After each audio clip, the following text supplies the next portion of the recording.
गुरुमुखो, आज का सत्संग बहुत ही लाभकारी है। सभी गुरुमुख ध्यान पूर्वक सुने और रूहानी लाभ उठाएं। गुरुमुखो, महापुरुष कहते हैं कि यह जगत नश्वर है और मनुष्य तन भी क्षणभंगुर है। बाल्यकाल, यौवन, वृद्धावस्था और मृत्यु आदि शरीर की विभिन्न अवस्थाएं इस बात का प्रमाण है कि यह काया काल का खिलौना है और मृत्यु के मुख का ग्रास है।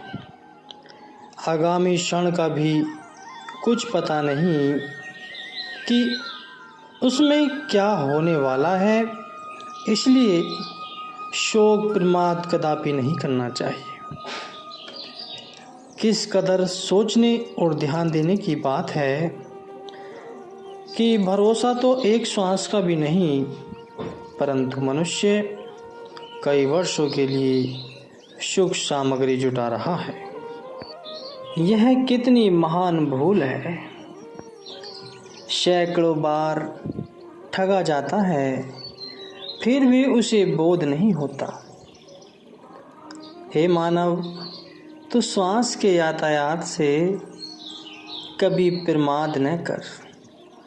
कदाचित यही श्वास ही तेरा अंतिम श्वास हो। भली भांति ध्यान रखना है कि ये श्वास कितने अनमोल है। अतः अपने समय को विचार करते हुए व्यतीत करना चाहिए, क्योंकि मनुष्य जिस समय अथवा वक्त की प्रतीक्षा में था, शताब्दियों से जिसके लिए प्रभु चरणों में विनय कर रहा था, वही अवसर अब जीव को उपलब्ध है। अब इस उपलब्धि को गफलत में पड़कर यदि व्यर्थ ही नष्ट कर दिया जाए तो अत्यंत दुख की बात है। अच्छे समय की ताक में तू रहता था उदाम, भाग्य से जो आ मिला तो चेतता नहीं। कहते हैं कि जिस सौभाग्यशाली अवसर की सदैव तुझे खोज या तलाश रहती थी, अचानक जब वह तुझे प्राप्त हो गया है तो तू उसका सम्मान नहीं करता अथवा चैतन्य होकर उसका सदुपयोग नहीं करता। जैसे एक मरुभूमि के प्यासे यात्री को स्वच्छ निर्मल शीतल जल का चश्मा मिल जाए और वह अपनी प्यास न बुझाए, तो कितनी मूर्खता व खेद की बात है। इसी प्रकार मनुष्य को जो अनमोल समय प्राप्त हुआ है, इसे प्राप्त करके भी यदि परलोक का काम नहीं बनाया, अपना भविष्य नहीं सुधारा, तो अंत में अवश्य में पश्चाताप करना पड़ेगा और अत्यंत दुख उठाना पड़ेगा। संत सत्पुरुष कथन करते हैं कि जिसने मार्गशीर्ष में बीज बो दिए हैं, वह ही वैशाख में फसल को तैयार प्राप्त कर सकता है। जो अपना समय असत्य, गलत मार्ग और मन की इच्छाओं की नींद में सोकर नष्ट कर देता है, वह क्या खाक काटेगा। जो आग और बबूल बो रहा है, वह अंगूर कैसे खा सकेगा। अर्थात बुराई करने वाला भलाई कैसे प्राप्त कर सकता है। जो जैसा कर्म करेगा, फल भी उसे वैसा ही भोगना पड़ेगा। सभी वेद शास्त्रों में यही महापुरुषों के अटन वचन हैं, चित्रकाल सत्य है। प्रत्येक प्राणी किसान के समान है।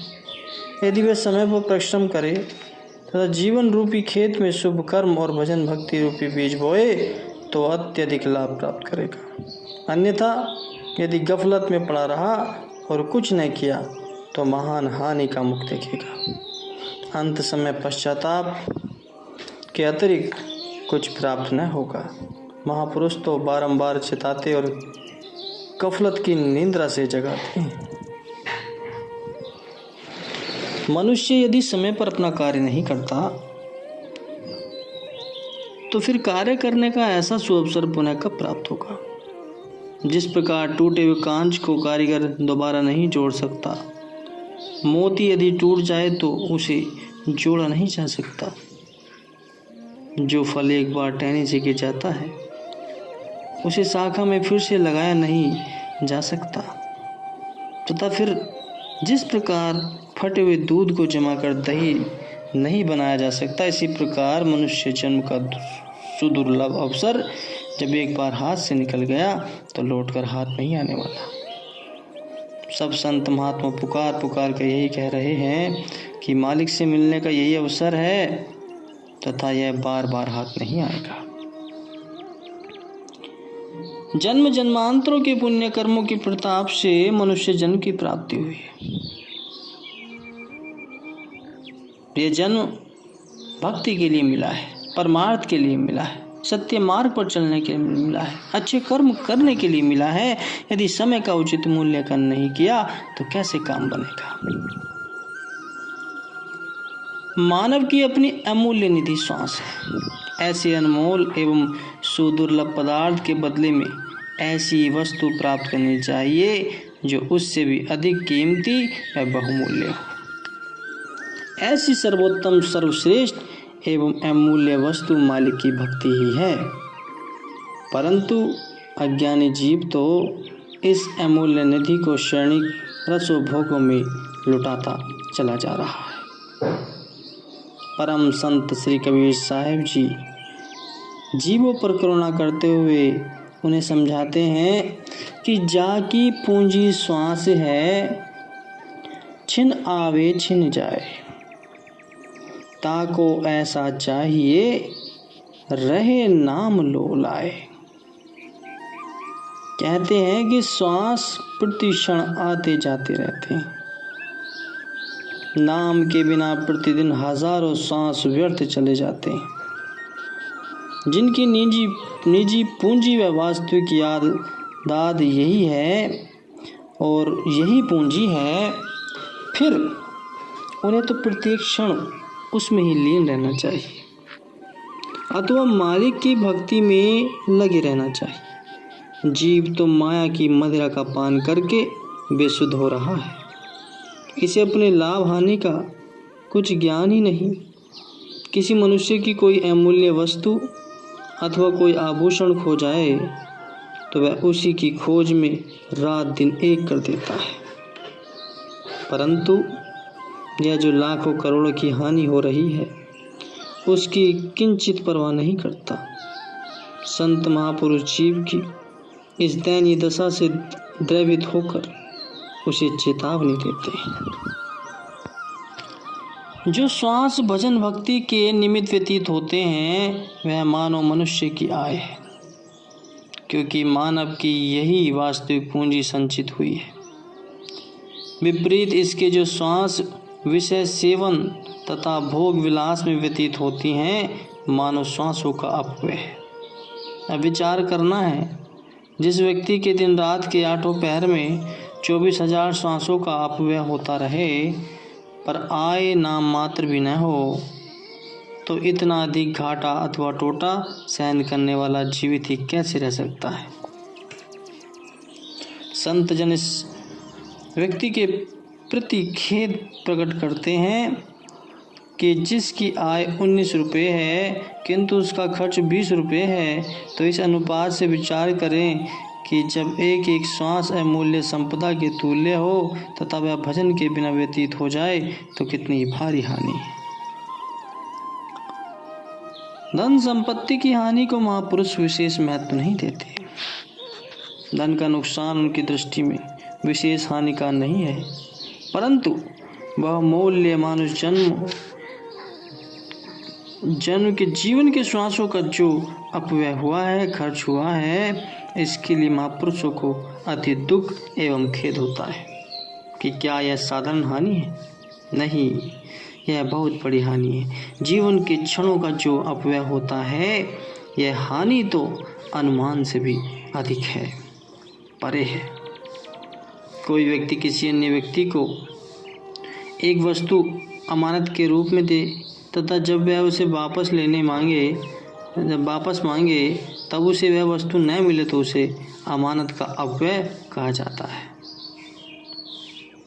और यह बहुत बड़ा नैतिक अपराध है। इसी प्रकार जो हमें बहुमूल्य सांस प्राप्त हुए हैं, मालिक की दी हुई अमानत है, इसे व्यर्थ गवा देना उसकी अमानत में बेईमानी अथवा अपव्यय करने का अपराध है जो सर्वदा अक्ष में है। इसलिए सांसों को व्यर्थ नहीं गंवाना चाहिए। मानव जन्म का महत्व इसी में है कि जीव अपने सांसों को भजन भक्ति में लगाकर जीवन की सफलता प्राप्त कर ले और यह तभी संभव हो सकता है जब मनुष्य समय के अनुसार संत महापुरुषों की शरण में जाए। जो मनुष्य संत सद्गुरु की शरण में रहकर माया और माया के सब पदार्थों को उपयोग में लाने का रहस्य जान जाता है, उसे प्रभु की रचना से किसी प्रकार का कष्ट क्लेश नहीं व्यापता। वह तो भगवान की बनाई हुई समस्त सृष्टि अर्थात विश्व चक्र से उचित काम लेकर स्वयं को परम सुखी बना लेता है। जिस प्रकार एक अग्नि का ही उदाहरण ले लीजिए कि संसार भर के पकवान, मिठाइयाँ अथवा जितने समस्त भोजन व्यंजन बनते हैं, अग्नि द्वारा ही वे सिद्ध होते हैं। इसी प्रकार समस्त कल कारखाने, यहाँ तक कि वायुयान, रॉकेट आदि छोटी बड़ी मशीनें इसी अग्नि या बिजली द्वारा ही कार्य करती हैं। क्योंकि मनुष्य प्राकृतिक तत्वों अग्नि, जल, वायु और विद्युत आदि का प्रयोग संस्कृत ज्ञात कर लिया है, अन्यथा तनिक प्रमाद से क्षण भर में लाखों करोड़ों की हानि भी हो सकती है। अग्नि के लघुतम अंश को बिस्तर पर रख कर देख लीजिए कि वह तत्काल अपना कौतुक दिखाती है या नहीं। इसी प्रकार बिजली का भी बिना सोचे समझे प्रयोग करके देखिए वह कैसा भयानक रूप दिखाती है। भाव यह है कि मनुष्य को भी प्रभु समस्त पदार्थ मनुष्य के लिए ही बनाए, किंतु मानव प्रयोग में लाने की युक्ति भली भांति सीख कर इनका उपयोग करें। अब देखना यह है कि संसार की समस्त रचना और उनके पदार्थ तो हुए मनुष्य के लिए, परंतु मनुष्य किसके लिए है? खान पान संसार के सकल ऐश्वर्य पदार्थ मनुष्य के पोषण के लिए बने हैं और मानव जीवन का लक्ष्य प्रभु की भक्ति, आराधना, भजन, ध्यान, सुमरन, पूजन व सेवन करना है। परंतु मिथ्या भ्रम में पड़कर, झूठे जगत में पड़कर मनुष्य ने यह समझ लिया है कि मेरा जीवन खान पीन, भोग, ऐश्वर्यों के निमित्त ही बना है, इसके लिए ही बना है। वस्तुतः ऐसा नहीं है और यह सर्वदा मूर्खता एवं अविचारशीलता का लक्षण है। इसी प्रकार मनुष्य दुखी, शोकाकुल तथा चिंतातुर भी बना रहता है, क्योंकि उसने अपने भीतर प्रभु के स्मरण की अपेक्षा संसार को बसा रखा है और रात दिन उसी के पूजन सेवन में लगा रहता है। सत्य तो यह है कि प्राकृतिक नियम के अनुसार मानव हृदय प्रभु का धाम है, अर्थात इष्ट देव मालिक सतगुरु का निवास स्थान है। प्रभु रूप में संत सद्गुरु ही इसके अधिपति हैं। जब मनुष्य नियति के नियमों का उल्लंघन करके सांसारिक विचारों को अपने मन में स्थान देता है, तब प्रभु दर्शन नहीं कर सकता तथा सच्चे, वास्तविक एवं शाश्वत सुख प्राप्त शांति से वंचित रह जाता है। इसमें संदेह नहीं है कि मनुष्य को इसी संसार में रहकर जीवन यापन करना है और जब तक जीवन है तब तक संसार में रहकर संसार से संबंध रखना ही है। इसके अतिरिक्त अन्य कोई चारा भी तो नहीं है।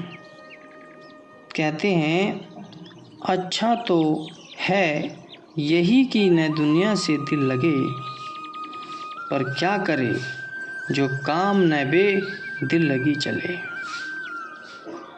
परंतु संसार में इतना ही संबंध रखना चाहिए जितना कि एक पथिक का पथिक से होता है। संसार में रहकर उसका ही बन जाना और उसे चित्त में स्थान देना नितांत भूल व मूर्खता है। इसका परिणाम दुख और क्लेश है। संत उपदेश करते हैं कि तुम संसार में रहो, परंतु संसार तुम में नहीं रहे। जिस संसार को मनुष्य सुख और आनंद की खान समझता है, वस्तुतः वह कांटों की झाड़ी है। यहाँ प्रत्येक कुसुम के पीछे नुकीले कांटे छुपे हैं। प्रत्येक सुख की कोट में दुख निहित छिपा हुआ है। प्रत्येक भोग विलास के पीछे सहस्त्रों क्लेश दुख भरे पड़े हैं। सुख भोगो तो केवल धोखा है। यह सुख पल भर के लिए है, इसमें धोखा ही धोखा है, किंतु उसके परिणाम स्वरूप जो दुख, चिंता और कल्पनाएं उपलब्ध होती हैं वे चिरस्थायी हैं। पुष्प को स्पर्श किया कि आंचल कांटों में उलझ कर रह जाता है। विश्व का प्रपंच ही ऐसा होता है। अतः धरा, धाम और धन के मद तथा शारीरिक लावण्य पर चित्त को नहीं अटकाया जाना चाहिए। यह वह उच्चतम शिक्षा है जिसे एक बार हृदयगम कर लिया जाए तो जीवन आनंद में बन जाए।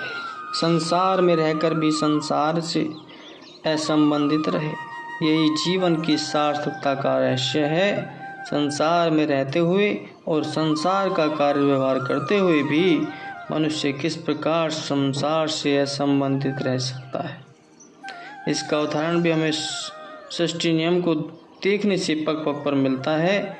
जैसे गुरुवाणी में लिखा है, जैसे जल मही कमलू निराल मो मुर्गाही न साड़े, सुरती शब्द ही भवसागर उतरी नानक नाम बखाने। कि जैसे जल में निवास करते हुए भी कमल पुष्प आदर नहीं होता, जिस प्रकार रात दिन सरोवर में गोते लगाते रहने पर भी मुर्गई के पंख सूखे ही रहते हैं, इसी प्रकार श्री गुरु नानक देव जी का उपदेश है कि मनुष्य संसार में रहकर भी संसार के प्रभाव को ग्रहण न करे, श्रुति संसार के साथ न जोड़कर शब्द के साथ जुड़ी रहे। संतों के बख्शे हुए सच्चे नाम की कमाई से ही ऐसा होना संभव है। इसलिए संत नाम की महिमा का इतना बखान करते हैं। मनुष्य को भी संसार में रहना है और संसार में ही बर्ताव रखना है, इसके बिना अन्य कोई चारा तो नहीं है। जहाँ तक जीवन यापन का प्रश्न है, संसार में अलग रहकर यह संभव नहीं है। संसार में ही मनुष्य को जीवन निर्वाह की सामग्री प्राप्त करनी है तथा संसार के आश्रय से ही उसे यापन करना है। ठीक उसी प्रकार जैसे कमल का फूल जल के आश्रित रहकर ही जीवित रह सकता है, संतों का कथन है कि संसार में निसंदेह रहो और व्यवहार करो, परंतु कमल के फूल के समान संसार से असंबद्ध तथा अलिप्त रहो। यह जगत न कभी तुम्हारा था और न ही कभी हो सकेगा। एक न एक दिन इसे अवश्य त्याग देना पड़ेगा तथा जब यही ध्रुव सत्य है, अर्थात जब तुम निश्चित रूप से जानते हो कि इस जगत के साथ तुम्हारा संबंध सर्वथा अस्थायी और सामिक्य है, इस संसार में तुम्हें हमेशा के लिए नहीं रहना है, तो फिर इस जगत तथा जगत की सामग्रियों के प्रति आसक्ति एवं अनुरक्ति क्यों उत्पन्न की जाए। तनक विचार करें तो ज्ञात होगा कि संसार के प्रति मेरे तेरे की भावना तथा आसक्ति को मन में स्थान देना सर्वथा नादानी थी और श्रुति को जगत में फंसा कर रखना नितांत अज्ञानता है। संतों के इस उपदेश का तात्पर्य जगत के त्याग की प्रेरणा नहीं, अपितु यह संबंध रखते हुए समृद्ध करने की शिक्षा है, जो सच्ची, सरल, स्पष्ट और उत्तम है। तो गुरुमुखो, समय रहते हुए अपने जीवन को सफल करो। संत महापुरुषों की शरण में जाकर उनके दिए हुए नाम के शिक्षा को ग्रहण करो और अपने मन को भक्ति के मार्ग पर अग्रसर करो। यही जीवन का लक्ष्य है, यही मनुष्य जीवन का लक्ष्य है और इसी से मनुष्य जन्म का कल्याण होगा। बोलो जयकारा, बोल मेरे श्री गुरु महाराज जी की जय।